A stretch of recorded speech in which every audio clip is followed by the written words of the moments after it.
Welcome back to Chapman's Notes.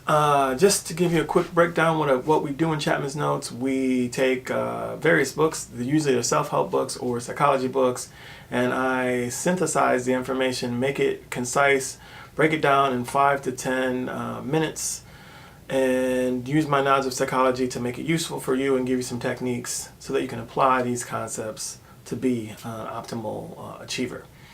We've been talking about Jack Canfield's success principles, how to get from where you are to where you want to be. In this book, he has 99 success principles, and we've only went over 3 so far. We will ultimately go over about 10. So I do recommend that you get the book if you're really interested in working all of these principles and you want to get the other 89. But the 10 will probably be also useful for you. We're talking about principles today, principle 4 and 5. And we're combining the principles because they are revolving around the same theme, which is belief. And principle number 4 is believe that it's possible, and number 5 is believe in yourself. How important is belief? Well, that's a great question. It has been researched by various clinicians, and one would be Albert Bandura. He studied this idea of self-efficacy or confidence in your ability to accomplish a particular task and found out that it has a significant impact on a lot of different areas. And one of the ones that have been studied by different psychologists is academics. Carol Dweck, in her book Growth Mindset, or Mindset is what the book's called, but she talks about this idea of growth mindset versus fixed mindset. She studies how people's perception of math influence their ability to actually achieve on mathematic tasks or get certain grades. So this belief in your ability to do something greatly impacts your overall ability to do something. If you believe you can, you'll be more likely to do the behaviors that are going to be necessary in order for you to accomplish a task. If you believe you can't, then you're probably going to stop doing those behaviors because you figure, what the heck, I'm not going to do it. So if I'm not going to be able to accomplish it, I might as well go do something else, like play PlayStation instead of studying math. Let me give you an example. I was watching a basketball game probably a couple months back, and during this basketball game, they had an event for the kids. And one of the events was set up like, what's that game? Musical chairs. So how it would work is the kids they start out dribbling basketballs around a certain number of chairs. And then they have to go to whatever side of the court is close to them and make a layup, and then they can come back and get a chair. And then, so when the music stops, that's what they do. They go make a layup and they move one chair. So what I saw was one of the participants, and this was little girls and little boys. This happened to be a little girl. She was running up to her side of the court, and she was paying a lot of attention to what was happening on the other side of the court. How many people were making the baskets, and how many people close to her were making the baskets. And there were a lot of people still trying to make baskets, so there were a lot of chairs.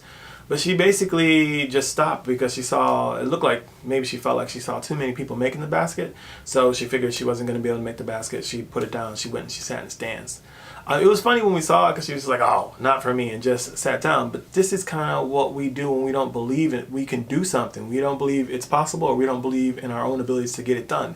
We put the basketball down, we sit on the bleachers. Instead of, if she would have continued on, there were a lot of opportunities because no one had gone back to the circle and sat in the chairs yet. So she might have made the basket and then been able to sit down. She didn't even try. So we'll never know if she could have or not.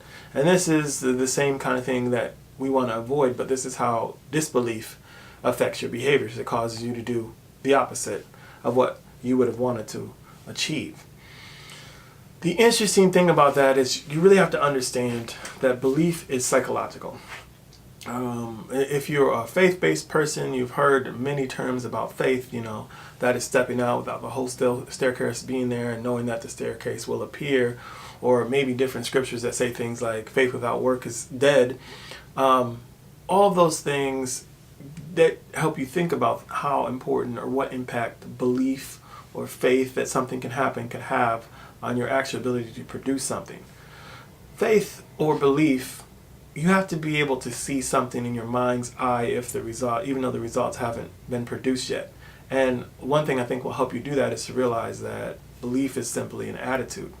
It's easier to believe that something is going to happen if you're thinking about making a certain amount of money and someone shows up and puts money in your hand. It's easy to believe that it's going to happen because you have proof now in front of you. But you have to think in your mind about the capacity for it to happen and realize that that can have power on its own. It's hard for you to believe that when you're going through certain circumstances and you don't have the results that you want. So let me give you some other evidence to think about. Maybe you've heard of this term of the placebo effect, and it's something that scientists have to be very cautious about whenever they put an experiment together. Basically, placebo effect says that participants have the high likelihood of exhibiting an effect even though they didn't get the variable we're testing. So if one experiment that I saw that thought was the most outrageous in terms of its results in proving the placebo effect was they took two groups of people that had knee pain and needed their knees to be operated on. And one group, they gave an actual surgery. The other one, they did not give a surgery. All participants were informed that they may get surgery or they may not, but they all went through a process. So they all thought they were getting surgery, and some did and some didn't, even though their legs were cut open.